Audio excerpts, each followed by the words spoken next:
Hello, everyone. Jess Z with the Astrology coming up for the new moon that's going to be happening on Monday, May 30th at 6:30 a.m. Central Time in Moorhead, Minnesota. So we have a new moon coming up in Gemini, and Sun and Moon are here together at 9:03 Gemini. And that Sabian symbol, we rounded up to 10, has to do with an airplane dives forward to the earth as though pulling off a nosedive. So this degree has to do with free falling, pulling people down, or the possible neglect of physical reality.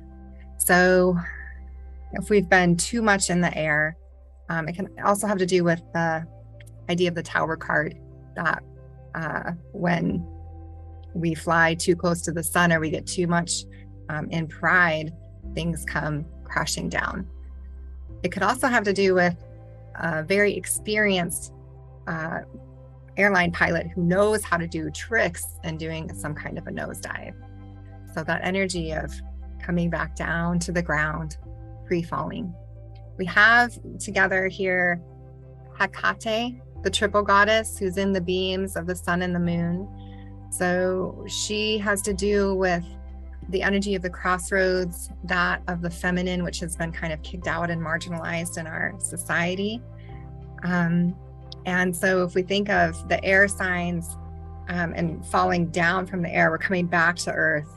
And Hecate is here as a feminine principle that's often more associated with the earth, whereas sometimes the air realms are more connected with the masculine. So bringing that masculine energy back into a grounded, real place will be an important part of the sun and moon conjunction. So consider maybe where in your life you've gotten too far away in fantasy, and how we might get in more realignment with the earth.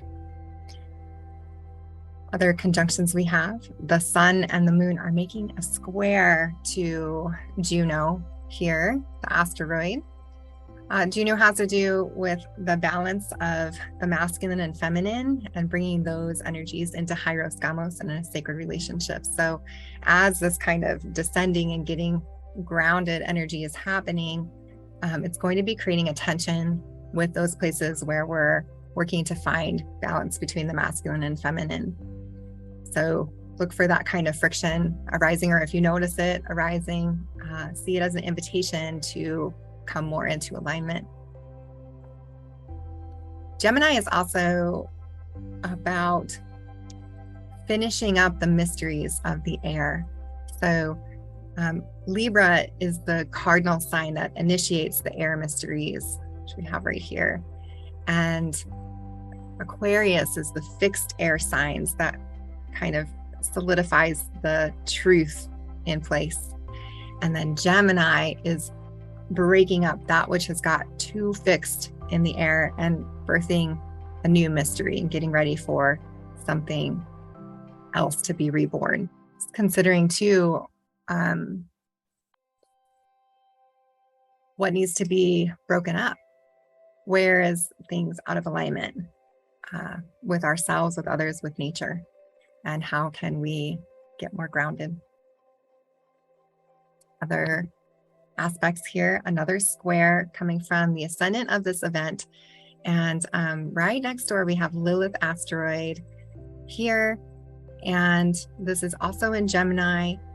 So Gemini is initiating the mysteries of how do the opposites find their sacred twin. And in our country, our conversations are often highly polemic, and we often demonize the other, or make a spectacle of the other, or create a straw man and call the other person stupid. Gemini is asking us to consider the opposite as a sacred twin, and how we find balance in sacred opposites. So the ascendant at 21 degrees, we're rounding it up to 22 degrees. And this particular degree is about dancing couples crowd the barn in a harvest festival.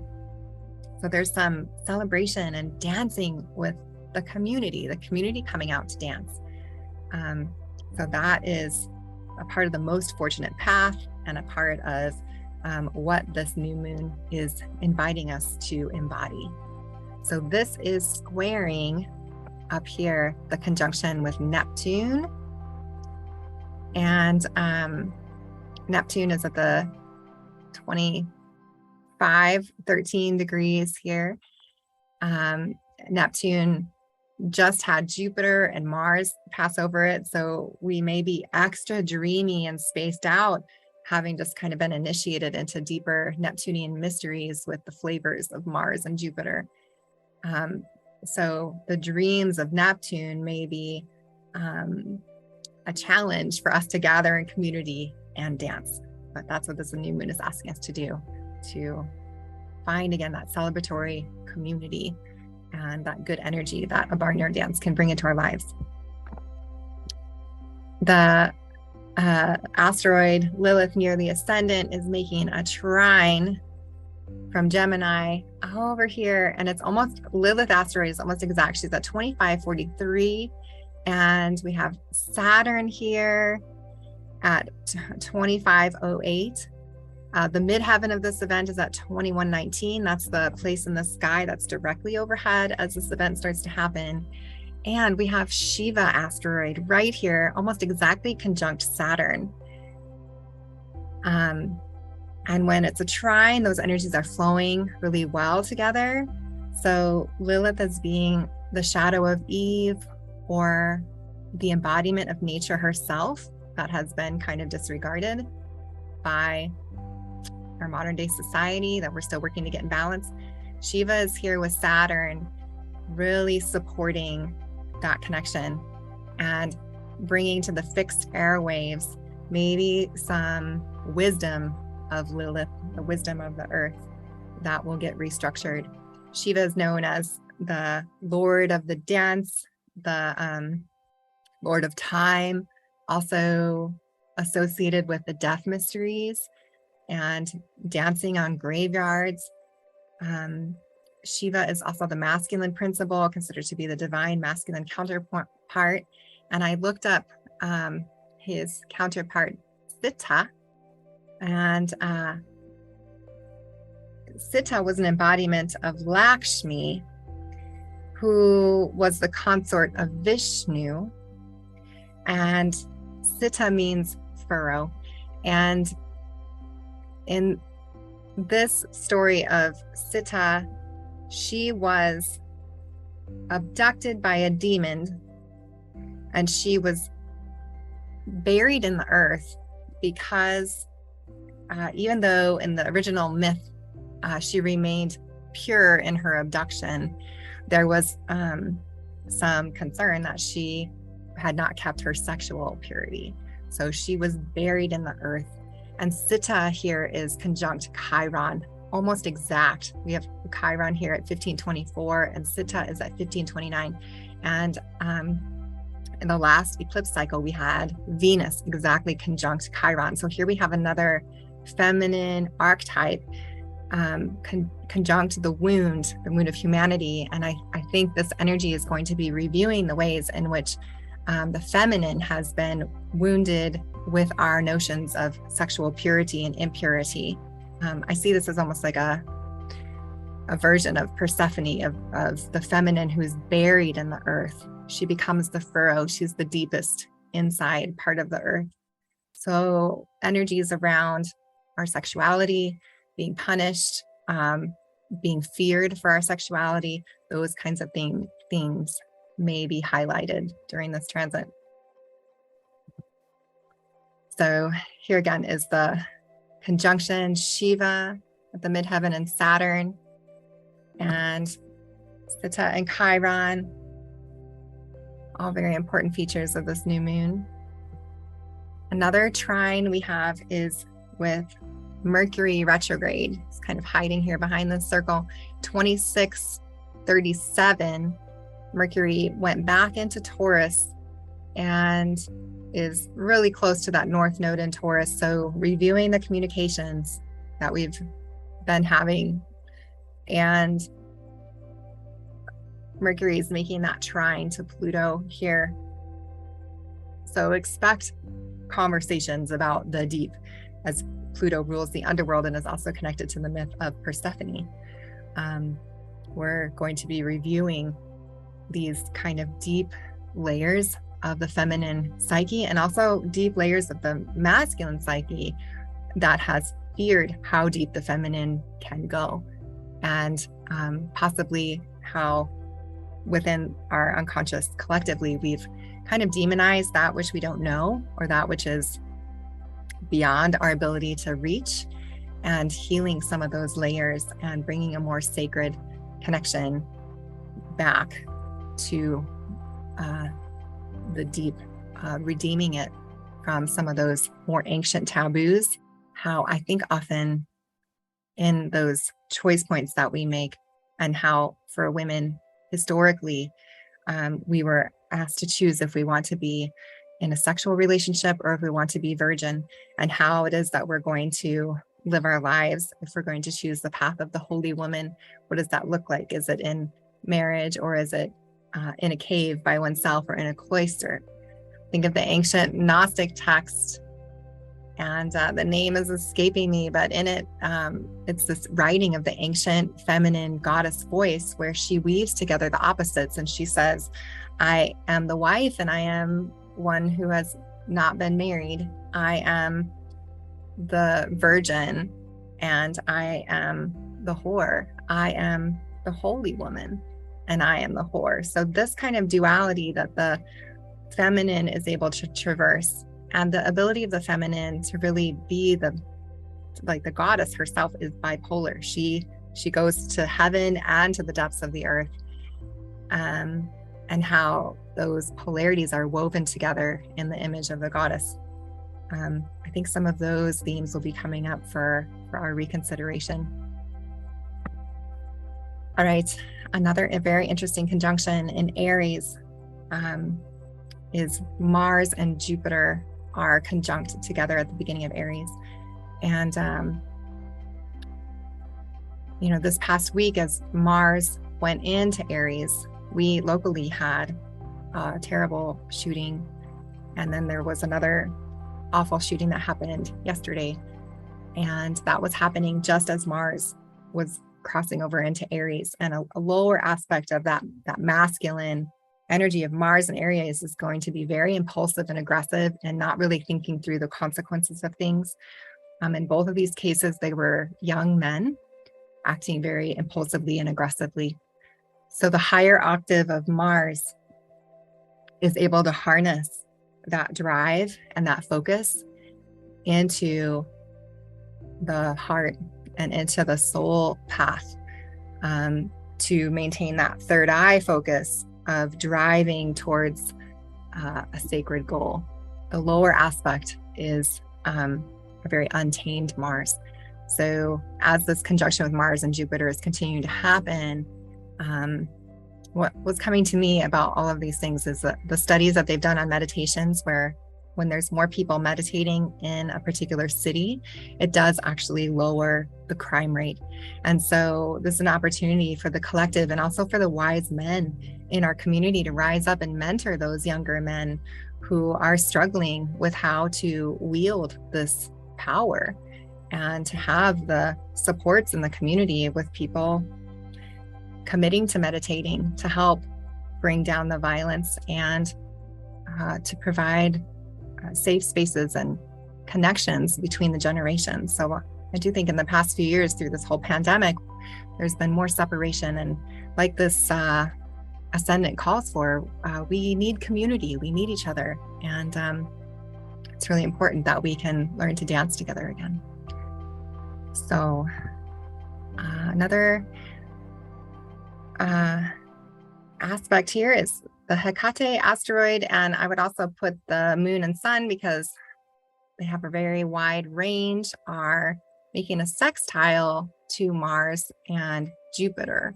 So giving some supports here, sun and moon, Mars and Jupiter.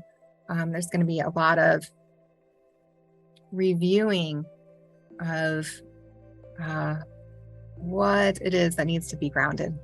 where is the arrogance and the disconnectedness need to really be harnessed. And finally, Venus will have just made it into Taurus for this event, and she will be making a sextile to Vesta. So some sacred feminine energy helping support and hold that priestess energy, that earth priestess energy for this transit.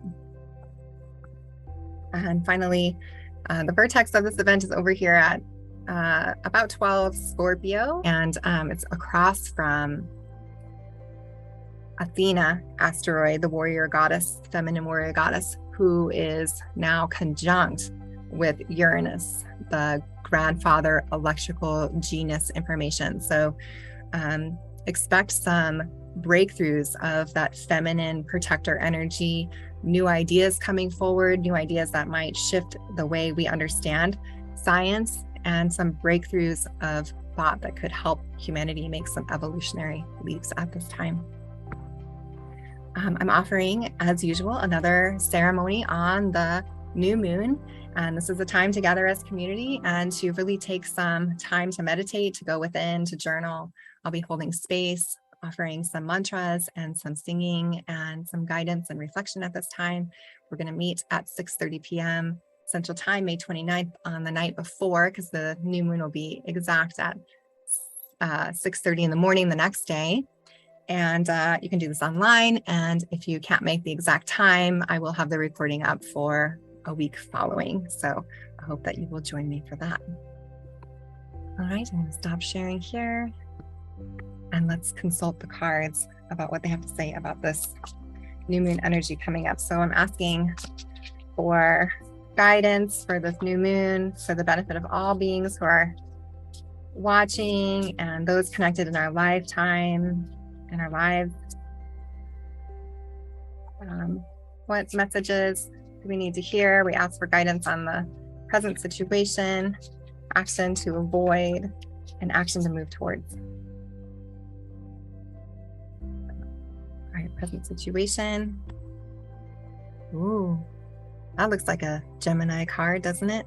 We've got the above and the below, the dark and the light. It's the Seven of Voices. We have some foxes that look like there's some tricky energy. The voices are related to the swords. And the Seven of Swords is discernment, finding clarity on the path, choosing the light over the dark and being able to discern what that path of light is.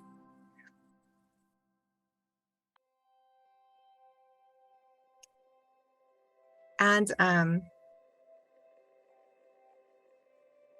ability to really tame our own shadows, to recognize that we, the enemy is not outside of ourselves. The biggest enemy that we all face is within, in our own discipline and the structures that we create and the way in which we continue to show up and to face our challenges. So this Seven of Swords are asking us to really get clear on our own shadows that we might find that way through. Advice for action to avoid. Oh, that's interesting. The Magician. Often considered the first card in the deck, the Magician commands all of the elements. The Magician is more of an active principle that is placing intention on the elements. So maybe this is a call to reflect. And I know usually during new moons, it's not advised to sign contracts or to be really active in the world, but to use that time to go inward and be still. And advice for action to move towards. The Two of Inspirations here. Inspirations are the wands, fire, and really getting clear on what brings us hope. Where's the joy? Where's the passion? And again, another Gemini card. Being able to find the right outlook, the right alignment, so that before we move into the world, we're holding within the inner dream and the inner vision, finding that balance between both sides of ourselves. So here we go, advice from the card.